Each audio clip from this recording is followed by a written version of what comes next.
Hello, hello les amis poissons, ascendant poisson, signe lunaire en poisson, bienvenue pour cette guidance. Aujourd'hui, nous regardons quelle pourrait être la bonne surprise qui vous attend au mois de mai 2023. J'espère que vous allez tous très très bien. Je vous rappelle que c'est un tirage général qui ne va pas parler à tous les poissons de la même façon, donc prenez bien les messages avec beaucoup de discernement et uniquement ceux qui vibrent avec ceux que vous vivez. Je vous invite bien sûr à adapter mes interprétations, mon vocabulaire à votre situation pour que ce soit plus précis. Je vous recommande à regarder la vidéo de votre signe ascendant et de votre signe lunaire pour avoir des compléments d'information et pourquoi pas recevoir un autre message qui peut-être vous parlera davantage. Dans la barre d'infos juste en dessous, vous trouverez mon adresse email si vous désirez des renseignements pour les tirages personnalisés. Vous trouverez également différents liens qui vous mèneront vers les guidances que j'ai effectuées pour votre signe récemment, comme par exemple la guidance professionnelle et sentimentale du mois d'avril qui sont à votre disposition. On y va, on commence avec l'énergie principale qui vous accompagnera. N'oubliez pas de liker, de partager, de vous abonner comme d'habitude, c'est très important. Allez, on y va, merci à tous en tout cas pour votre soutien. Ici, ce message nous parle de la force et de l'ermite. La force, la conquête, le pouvoir de réalisation, et l'ermite, on va dire le frein.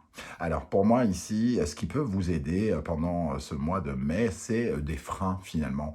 Des freins qui sont peut-être salutaires, une certaine forme de réflexion, d'intelligence ou de sagesse par rapport à quelque chose qui va peut-être un peu vite, pourquoi pas, et qui pourrait demander une certaine forme de réflexion, un certain recul, une certaine forme de maîtrise et d'intelligence.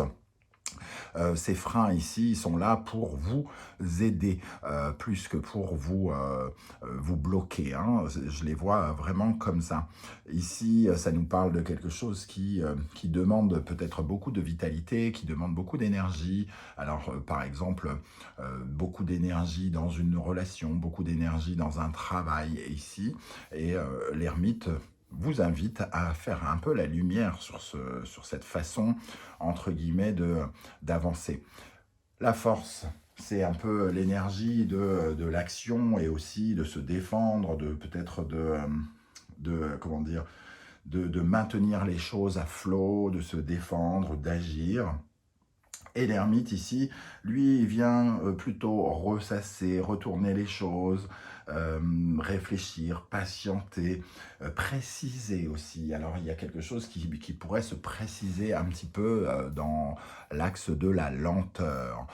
C'est quelque chose, en tout cas, qui vous permet, avec l'étoile juste derrière, de simplifier les choses, d'épurer aussi, peut-être, d'enlever des petits détails qui peut-être vous empêchent d'avancer correctement. Donc, des freins, mais ici, qui sont salutaires pour vous. Dans le domaine, par exemple, professionnel, ça peut nous parler de choses qui ralentissent et qui vous font économiser finalement vos forces, puisque la force peut représenter une certaine forme de vitalité. Ici, on économise ses forces, donc on agit peut-être d'une meilleure manière, avec plus de sagesse, avec plus d'intelligence, pour éviter de mettre trop d'énergie dans des objectifs qui sont pas encore tout à fait libres. Alors, on va essayer d'en savoir plus ici avec 3 énergies. Quelle est la planète qui va vous accompagner et vous aider ? Alors, Saturne, la vérité. Donc, Saturne, c'est un peu l'énergie aussi de cet ermite. Saturne, c'est le frein, c'est le temps, c'est la patience, c'est le fait d'avoir une réflexion sage et intelligente. Peut-être une période un petit peu de retrait qui vous permet ici de voir la vérité, de percer une certaine forme de vérité. Donc, si vous êtes en train de faire des démarches qui sont extrêmement, qui vous demandent de la précipitation, de la réactivité ou quelque chose, peut-être qu'il serait bon ici, pendant ce mois de mai, de réfléchir davantage, de structurer aussi les choses beaucoup plus, de cadrer. Saturne, c'est cette énergie où on rentre dans une certaine forme de cadre, dans une certaine forme de rigidité, où on ne se laisse pas emporter par ses émotions, par le flou des planètes comme telles que la Lune ou Neptune, c'est-à-dire quelque chose qui est dans l'illusion. Ici, Saturne, c'est de vous regarder les choses avec beaucoup plus de sagesse, hein. Donc, moins d'illusions. Peut-être qu'ici, il y a une certaine forme d'illusion et certains freins vous obligent à regarder la situation différemment pour vous empêcher de commettre des erreurs, pourquoi pas, hein. Alors, avec ce tarot, nous allons regarder l'énergie de l'animal totem qui vous accompagne et vous protège. La libellule, alors la libellule, elle apporte justement une clarification de l'esprit. Souvent, quand la libellule apparaît, c'est que on a l'esprit qui est peut-être un peu malmené, où on réfléchit trop, où on réfléchit mal. Et ici, on essaye d'apporter avec cette libellule un regard différent. On imagine tout de suite le battement des ailes de cette libellule qui est extrêmement rapide et on sent qu'il y a quelque chose à ralentir, hein, qu'il est important de ralentir ici. Alors, vous allez me dire, c'est une bonne surprise, un peu étrange. Non, parce que c'est comme une sorte d'avertissement, de prudence, d'être peut-être plus prudent. L'ermite, c'est la prudence, et de regarder les choses avec un petit peu plus de temps, de prendre un peu plus de temps ici, hein, pour clarifier les choses, pour clarifier les liens, pour clarifier quelque chose qu'on essaye de conquérir, ou quelqu'un qui essaye de nous conquérir, pourquoi pas. Donc peut-être ralentir les choses pour mieux comprendre les tenants et les aboutissants d'une situation. Avec le tarot Symbolon, nous avons l'énergie ici du Gémeaux et de la Balance, de Mercure et de Vénus. Donc ça nous parle de mouvement, hein, le Gémeaux ici, d'aller de l'avant par rapport aux autres, par rapport à nos liens, par rapport à nos contrats, pourquoi pas. Ici, il y a quelque chose qui peut être amené à changer dans le relationnel, par exemple, ou dans le lien à l'autre, une réflexion nouvelle sur le lien qui nous unit à quelque chose ou à quelqu'un. Mercure, c'est aussi apprendre, c'est aussi l'intelligence, c'est l'intellect. Donc ici, c'est peut-être un regard différent à porter sur quelqu'un. Donc on nous parle de prudence, on nous parle de porter un regard et un mouvement différent, d'avancer différemment vers les autres ici, ou vers les contrats, hein, puisque c'est le secteur qui nous unit aux autres. Et on nous dit ici, ce qui va vous aider, c'est de réfléchir, c'est de regarder la vérité en face, peut-être, hein, pour certains, de ne pas être dans l'illusion, d'être dans le vrai, dans la structure, dans le cadre. Ok. Alors, avec le Normand, du moins avec le Normand, je ne sais pas pourquoi je dis grand, nous avons les souris, la tour et les poissons. Alors, les souris apportent un sentiment de flou, de speed, de stress aussi. Les souris, elles sont extrêmement rapides, elles apportent du manque, une certaine forme de panique, j'ai l'impression. Une panique, de la précipitation, quelque chose qui, en tout cas, nous fait perdre nos moyens, qui nous fait perdre notre hauteur. Ici, cette tour juste à côté nous dit de prendre de la hauteur finalement par rapport à ces soucis, par rapport à cette précipitation, par rapport à ces choses qui peuvent, entre guillemets, nous grignoter, nous hypnotiser, c'est le mot qui me vient aussi, hein.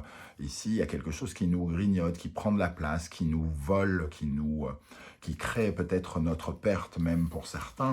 Et on vous dit, prudence, prenez de la hauteur, élevez-vous, grandissez, montez sur cette tour pour regarder peut-être la situation différemment, pour rééquilibrer quelque chose avec les poissons ici, pour redonner de la fluidité.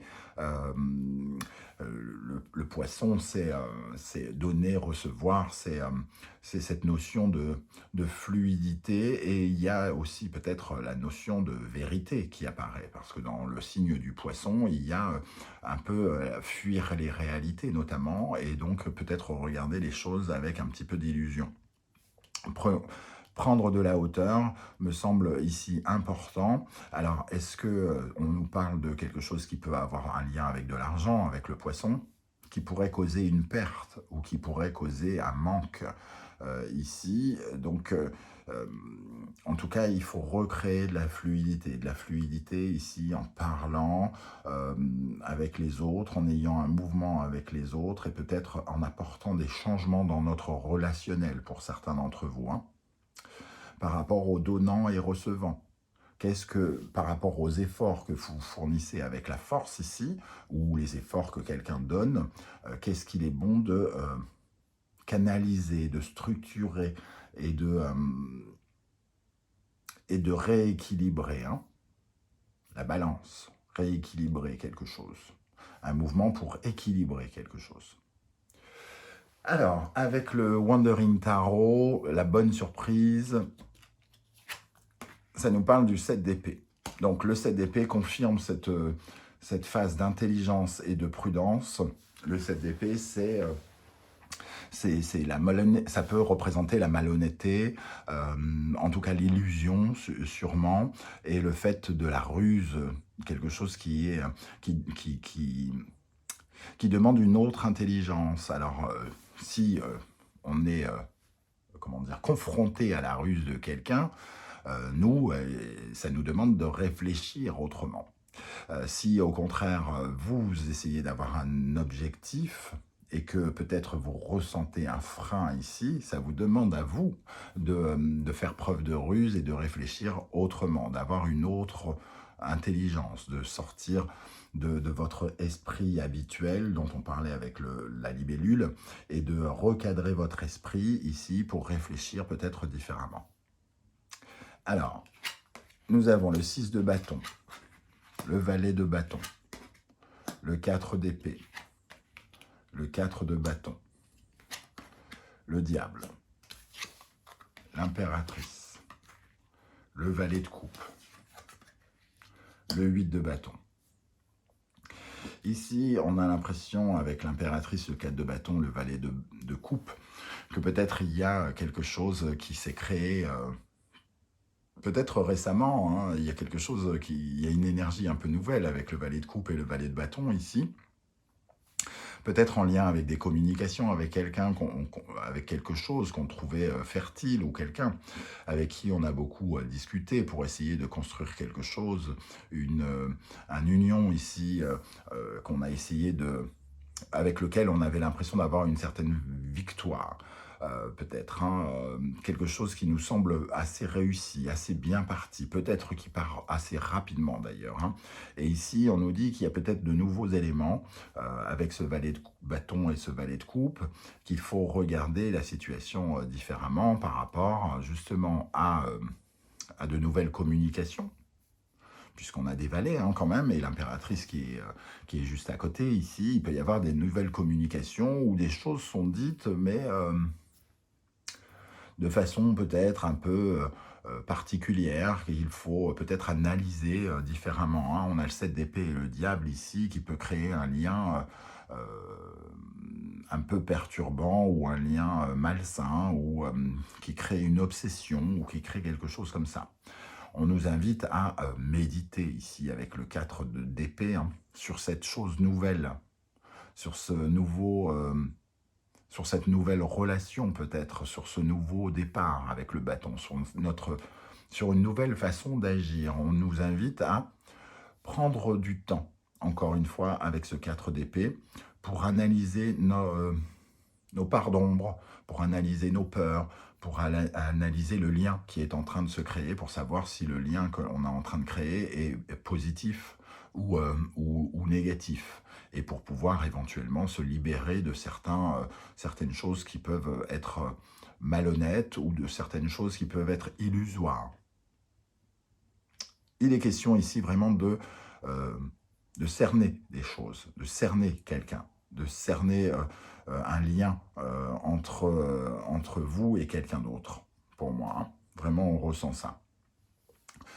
Quelque chose qui peut être assez nouveau, hein, comme je le dis, avec ce valet de coupe et ce valet de bâton, ça réveille en vous de nouvelles sensations, peut-être un nouvel amour ou une nouvelle amitié, quelque chose qui est en train de naître. Et ici, il est question de savoir comment vous allez vous orienter vers de nouvelles aventures, Alors ici, le mouvement, il y a quelque chose qui s'accélère, hein. On sent qu'il y a quelque chose qui s'accélère avec le 8 de bâton, une énergie très très rapide. Et ici, on vous dit, dans votre tête, il faut calmer quelque chose. En vous, ça s'accélère. Dans votre tête, il faut enlever la confusion, il faut méditer davantage, réfléchir un peu plus sur ce diable ici. Qu'est-ce qui vous obsède? Est-ce que c'est des peurs? Est-ce que c'est des ombres? Est-ce que c'est une certaine forme de paralysie? Est-ce que c'est une certaine forme de lien bizarre que vous pouvez créer avec quelqu'un? Parce que, comme vous, par exemple, euh, est-ce que vous avez confié un peu trop de confiance à quelqu'un? Parce que la force peut correspondre à la force. Est-ce que vous avez fait trop confiance en quelqu'un parce que vous manquiez, par exemple, d'estime de vous ou manquez d'amour? Vous êtes invité à y réfléchir ici. Alors, je vais rajouter des énergies si je retrouve mes cartes. Voilà. Pour les poissons. Alors, pour les poissons, pour le mois de mai 2023, qu'est-ce qu'on a sur ce 7 d'épée? Sur le 7 d'épée, ici, à côté du diable, hein. Qu'est-ce qu'on a sur le 7 d'épée? Qu'est-ce qu'il y a à découvrir? Qu'est-ce qui pourrait vous aider ici avec ce 7 d'épée? Qu'est-ce qui pourrait vous aider, les amis poissons? Alors, le choix. Peut-être de revoir sa copie avec le choix et l'ordre ici, hein. Ne pas regarder les choses avec un voile ou un masque, hein. L'ordre ici, c'est il faut se réveiller, il faut regarder la vraie nature des choses et transformer quelque chose à l'intérieur. Il y a des choix ici qui vous permettent de transformer quelque chose à l'intérieur. Donc il y a une vraie réflexion à se faire pour savoir s'il y a un virage à prendre peut-être par rapport à un lien, par rapport à quelqu'un peut-être. Qu'est-ce qu'on a avec le diable ici? Le désert, est-ce que c'est quelque chose qui vous fait, entre guillemets, perdre la raison, qui crée du vide? Il y a peut-être un sentiment de vide ou de manque ici sur lequel il faut réfléchir. Un manque d'amour, un manque d'argent, un manque de quelque chose qui vous relie au diable et donc à une certaine forme de frustration, de peur ou quelque chose comme ça. Avec le 4 d'épée qui vous invite à calmer votre esprit. Qu'est-ce qu'on a sur le 4 d'épée? L'épreuve. On sent qu'il y a quelque chose qui vous torture l'esprit. Il y a comme un labyrinthe dans votre, peut-être dans votre tête, hein, ici, à savoir quel chemin il faut prendre. À la fois, il y a quelque chose qui s'accélère, qui est rapide, on le sent, et on vous invite à justement à vous détendre, à prendre le temps avant de partir à l'aventure ici. Qu'est-ce qu'on a sur le 8 de bâton? Sur le 8 de bâton pour les poissons en mai, sur le 8 de bâton. Le saut, un engagement ici. Alors, peut-être qu'il y a vraiment l'impression de pouvoir s'engager dans quelque chose, ou dans un lien, dans une relation, et on vous invite à calmer quelque chose. Il n'y a pas... soyez pas speed, quoi. Ne soyez, restez au calme, réfléchissez pour structurer davantage votre esprit. C'est la chance qui vous est offerte au mois de mai. Alors, évidemment, c'est à vous de vous accorder cette chance, hein, quelque part. C'est une sorte de... un tirage un peu pratiquement, on va dire, d'avertissement. C'est ce qui va vous aider, en tout cas, de pouvoir être davantage plus prudent et de regarder la situation avec un regard plus calme. Voilà les amis poissons, comment je ressens ce tirage. N'hésitez pas à me dire comment ça vibre avec vos énergies, hein, comment ça vous parle. J'aurai plaisir à vous lire et à vous répondre. Vous pouvez faire un petit coucou si vous ne voulez pas dévoiler toute votre vie. Je vous remercie en tout cas de m'avoir écouté. On se retrouve très très bientôt sur la chaîne avec la guidance générale. N'oubliez pas de liker, de partager, de vous abonner si ce n'est pas déjà fait. Je vous en remercie. Prenez bien soin de vous, les amis poissons. Merci d'être là et à très très bientôt. Ciao, ciao.